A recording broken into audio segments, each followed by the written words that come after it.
El próximo martes nos vestiremos de azul y nos vestiremos de azul para pensar un poquitico en algunos niños jóvenes, algunos adultos que con autismo requieren que se les respete ese derecho a la intervención oportuna, a la intervención adecuada, a que todo marche de la mejor manera con ellos. Hoy pensamos en que es importante siempre saber que hay personas que tienen unas capacidades muy diferentes a las que tenemos nosotros. La semana anterior hablábamos del día del síndrome de Down. La próxima semana estaremos hablando de el autismo y tenemos que reflexionar sobre esas capacidades diferentes, tanto físicas como cognitivas, porque todos estamos habitando el mismo planeta. Hoy nos acompaña Miriam Luz Gómez, ella es de la Fundación Integrar y hoy está con nosotros porque ellos tienen un trabajo muy especial con aquellas personas que en algún momento les diagnosticaron autismo. Y siempre que hablamos el 2 de abril o cerca del 2 de abril con ella, siempre hacemos referencia en esa explicación clara y en segundos vamos a explicar qué es el autismo y cuáles son las características del autismo y cuáles son esos primeros síntomas o señales que pueden tener un niño muy recién nacido también frente a un autismo y que debe ser adecuadamente intervenido. Gracias por acompañarnos, gracias por estar con nosotros. ¿Qué tal y buenas tardes? Buenas tardes. Muchas gracias por la compañía. Y gracias a ustedes por darnos siempre la oportunidad de cada año. Siempre tenemos que respetar ese derecho a la intervención oportuna para todo tipo de capacidad diferente, también en algunos casos médicamente, también cuando se requiere, pero en este momento hablar de autismo es hablar de seres que físicamente son como cualquier otro, que no tienen tanta diferencia física como pasa con algunas señales físicas que sí tiene el síndrome de Down y que por ello en muchas ocasiones como que se descuidara. Recordemos un poco esas características principales que tiene el autismo y qué es el autismo. Bueno, el autismo es un trastorno neurobiológico del desarrollo que afecta 3 áreas principalmente: la comunicación, la interacción y la conducta. Cuando hablamos de trastorno neurobiológico, significa la palabra trastorno, que es una condición del desarrollo, que hablándolo de una manera como simple es, digamos, cosas que pasan, que el desarrollo no se da de una manera típica, como lo hemos hecho todos nosotros, sino que como que coge una ruta diferente. Y al ser neurobiológico significa que hay una manera de procesar la información y de unas conexiones que uno hace en el cerebro para poder tener pues como un desarrollo típico de una manera diferente. Entonces a eso se refiere la palabra trastorno neurobiológico. Al ser un trastorno neurobiológico es una condición con la que se nace y con la que se muere, y que depende de muchas variables para que tenga una evolución o no positiva o negativa. No es enfermedad, porque igual pues es como mito también, a pesar de toda la información y divulgación, porque las enfermedades finalmente tienen una tendencia a tener cura y a tener, digamos, como unos medicamentos y no se alivia. En esta condición se trata de unos tratamientos muy continuos y un proceso pues donde se involucra muchísima gente para que puedan pues como llevar una buena evolución. ¿Qué es lo Entonces, que más? El autismo... Perdón, para precisar algo ahí. ¿Qué es lo que más requiere una persona con autismo? En ese sentido, porque usted dice, necesitamos como un equipo, básicamente un equipo que pueda trabajar con ellos para explicar claramente eso. Mira, es básicamente ¿qué necesitan? Primero, es que necesitan muchas cosas, ¿cómo empiezo? Primero, digamos, un diagnóstico temprano. Ahora, como tú lo decías, como es un trastorno del desarrollo, son chicos que, digamos que eso es un facilitador, pero hay veces una barrera que físicamente tú los ves y tú dices, pero si no se le ve nada. Realmente pues hay ese mito que como físicamente no se les ve, son chicos absolutamente normales y tienen un procesamiento de la información distinto que hace que su desarrollo sea atípico. Entonces, como es del desarrollo, se empieza a manifestar cuando hay unas conductas como más notables en el desarrollo. Digamos que uno empieza a desarrollar desde que nace, pero digamos que los bebecitos están ahí quietecitos, uno los carga, pero siempre están en desarrollo constante a través de la mirada, los gestos, la expresión corporal, pero a los 12 meses ya uno pudiera pudiera en este momento hacer un diagnóstico temprano. ¿Por qué? Porque ahí es donde empiezan a aparecer conductas de juego mucho más visibles para los papás. Empiezan los bebés, los niños a los 12 meses con la mirada, a invitar al otro, al adulto o a otro para que jueguen con ellos y compartan un interés. Eso se llama mirada compartida y es súper importante que los niños lo hagan. A señalar con el dedito lo que desean, lo que quieren que tú hagas por ellos o a expresar alguna emoción, ¿cierto? O a llevar al adulto de la mano con una intención detrás. Ahí ya hay una intención comunicativa, o sea, el señalar con el dedito es súper importante también. El compartir un interés con el otro a través de ¿qué? De suspender como cosas los bebés cuando uno está interactuando con ellos, los que tienen hijos o han tenido la oportunidad de jugar con un bebé, que el bebé a veces coge el juguete o lo esconde o mira con picardía, que te está invitando a compartir ese interés con él. Y empiezan a expresar algunas palabras, a hacer un balbuceo y con el juego a utilizar los juguetes de manera simbólica, es decir, que pueden hacer, digamos, de un palito con el que estén jugando una cucharita y hacen que están jugando, o empiezan a imitar mucho lo que hace el adulto, empiezan a hacer, digamos, por ejemplo, si la mamá todos los días las ven arreglándose las uñitas, ellas van e imitan lo mismo, cosas que ven en los programas de televisión, desde los 12 meses empiezan a hacer todas estas cosas. Las personas con autismo esto no pasa. Desde los 12 meses ese desarrollo coge como otra rutica, porque hay una información en el cerebro que no se está dando para que ellos lo hagan de manera típica. Entonces digamos que todo esto junto hace que haya una sospecha y que haya que recurrir a unos especialistas, que es ahí donde está la otra parte de tu pregunta, ¿cómo es el tratamiento? Entonces se hace una alerta en el desarrollo. ¿Por qué? Porque ese niño no está teniendo un desarrollo típico. Hay un diagnóstico temprano que lo confirma. El diagnóstico no se hace en 10 minutos con un reporte que le hagan los papás al especialista. Eso es un llamado incluso con esta campaña este año a las familias. Un buen diagnóstico para alguien con autismo no se hace en una sesión de 1 hora, son mínimo 4 horas, con un grupo de especialistas donde haya especialmente una neuropsicóloga, una fonoaudióloga, en algunos casos hasta un psiquiatra y un neurólogo, para que hagan todo el proceso de diagnóstico. Hay baterías estandarizadas que se deben de utilizar para poder hacer toda esa evaluación al niño, a todo su desarrollo, pero también al contexto donde se está desarrollando el niño, o sea, que los papás tienen un papel importante en la evaluación. Se hace un diagnóstico temprano y se hace una intervención temprana, es decir, esa familia inmediatamente debe empezar a hacer un proceso con el tratamiento donde digamos que la metodología y el enfoque metodológico con mayor evidencia disponible que hay en este momento es el análisis conductual aplicado, que es ABA, que ese es el tratamiento que se debe seguir. Es un tratamiento que permite un avance muy importante frente a ese trastorno. Hay universitarios con autismo. Hay claro personas que son y tienen una vida normal. Un desarrollo normal. Novia, salen, tienen grupo de Exactamente, amigos. absolutamente normal, pero por tratamientos adecuados. Y tempranos. Exacto. Nosotros tenemos en este momento, pues Integral lleva 30 años de un trabajo profundo, científico, de investigación y de estar, digamos, estudiando mucho las posibilidades, pero digamos que la base de todos los tratamientos en Integrar y nuestro modelo ha sido fundamentado específicamente en el análisis conductual. Digamos que en la actualidad se habla de análisis conductual positivo, que es cuando ya todo este proceso del análisis conductual incluye el entorno. ¿Por qué? Porque cualquier tratamiento que uno haga con un niño joven con autismo, si no se lleva al entorno natural, a que a través de unas estrategias que el análisis conductual permite, a permitirle a ese chico usar lo que tú le estás ayudando a desarrollar en el entorno natural, ellos no lo van a lograr. Entonces, incluso pues a nivel del mundo se habla de análisis conductual positivo, que es como digamos esa evolución del análisis conductual aplicado, donde ya el entorno juega un papel muy importante en el desarrollo del ser humano y de esta condición, básicamente porque uno de sus déficits es que no tienen la habilidad de usar lo que están aprendiendo en un contexto. Pues por poner un ejemplo coloquial, tú les estás enseñando a ellos a esperar el turno. Y uno espera el turno en todas partes, pero si tú no llevas ese entrenamiento que de pronto estás haciendo en un consultorio al supermercado y les explicas cómo se espera el turno, en los juegos en los parques infantiles, en el turno en la clase cuando están en el colegio, ellos no van a trasladar ese entrenamiento a los distintos entornos naturales.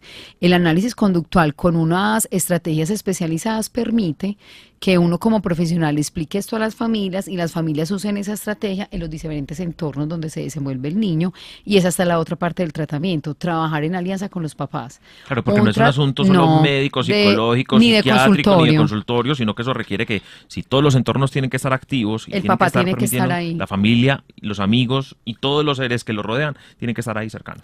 De hecho, mira, el 70% del éxito de un buen programa de intervención está cuando una familia está involucrada.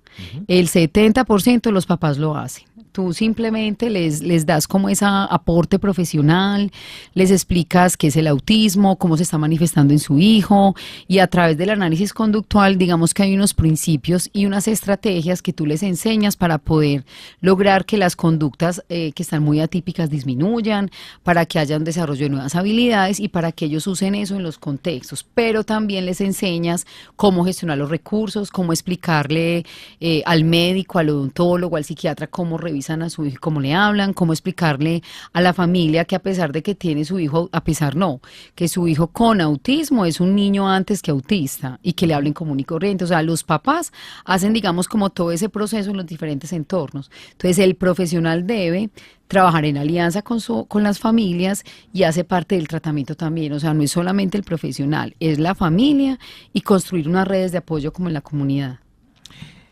En el imaginario colectivo está que el niño con autismo o la persona con autismo como que se desconectara del mundo en algún momento. Ese es como el imaginario colectivo que hay. ¿Qué explicación hay para eso?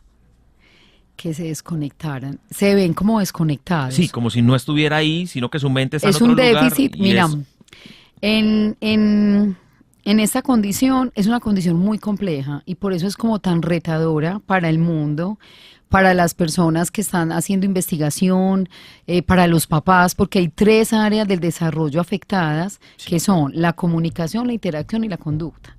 Entonces, mira, en la comunicación ellos tienen dificultades para entender el significado de las palabras, para organizarlas en forma como adecuada y hablar en forma coherente, y para usarlas en contexto. Entonces, esa es una. Segundo, tienen dificultades en la interacción, en la parte social. Entonces, dificultades para desarrollar habilidades de juego cuando están pequeñitos, habilidades para usar los juguetes, habilidades para empezar a jugar con otros, para compartir intereses propios de la edad, y más adelante en la adolescencia, habilidades para entender esos discriminativos sociales que te permiten a ti ver todos los códigos de los jóvenes, de los adolescentes, de los contextos, como esas sutilezas sociales que hay. Entonces, dime tú, entre todas estas déficits comunicativos más los sociales juntos, y dificultades para tener una conducta adecuada en diferentes lugares. Entonces, no es que ellos se desconecten, es que este déficit no les impide estar como con toda la habilidad para poder estar incluidos e interactuar con el otro y hacer vínculos. No es que ellos digan, yo me voy a desconectar, no me interesa. Ese es su déficit, y se ven así. Cuando ellos empiezan a desarrollar esas habilidades y a leer bien el contexto y a entender como este espacio aquí que están esperando de mí, yo cómo voy a interactuar, qué tema de conversación le pongo a esa persona, ellos empiezan a interactuar, y de hecho todos mencionan que les gusta. Claro que sí. Pues, lo que pasa es que se estresan un poco cuando hay poca respuesta y pocas oportunidades del entorno.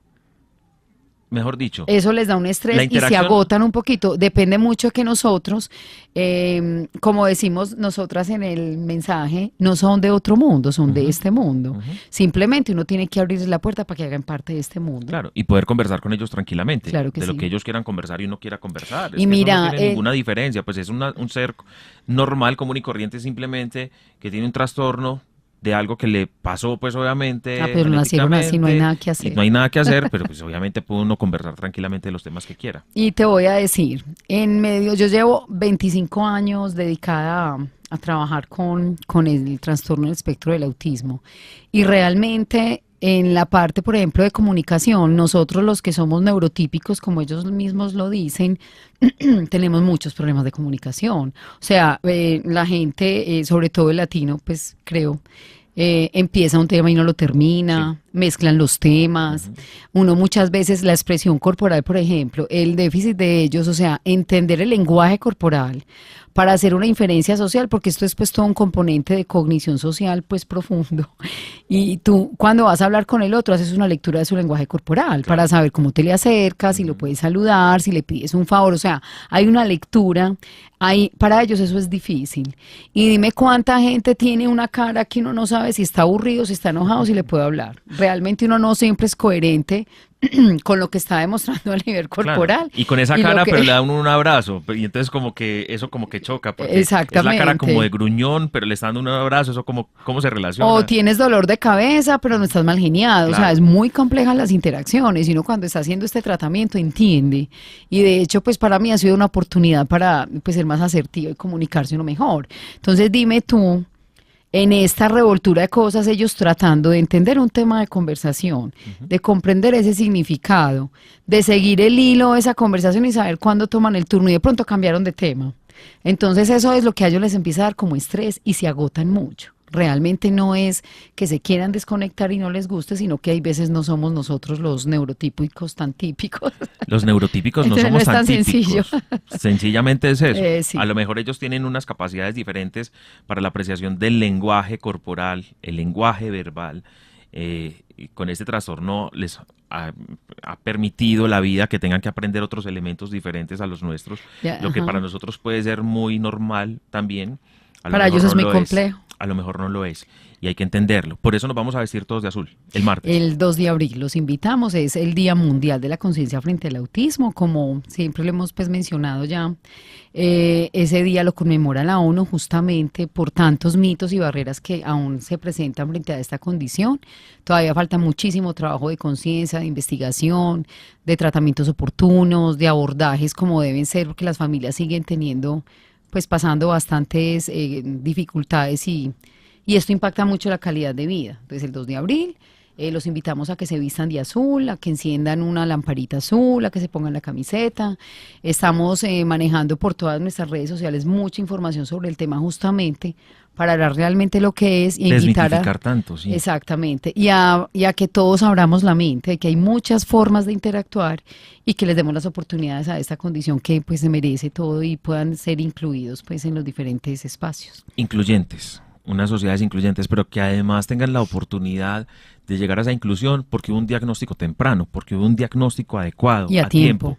Entonces es muy importante tener como toda la posibilidad de tener diagnósticos adecuados, hacer tratamientos adecuados y que puedan incluirse de manera tranquila a una sociedad que simplemente tiene personas diferentes. Así como hay gordos y flaquitos, hay personas con autismo, hay personas sin autismo, neurotípicos, es que esa es la palabra técnica. No, ellos mismos nos han dicho a nosotros eso nos dicen ellos, imagina, neurotípicos.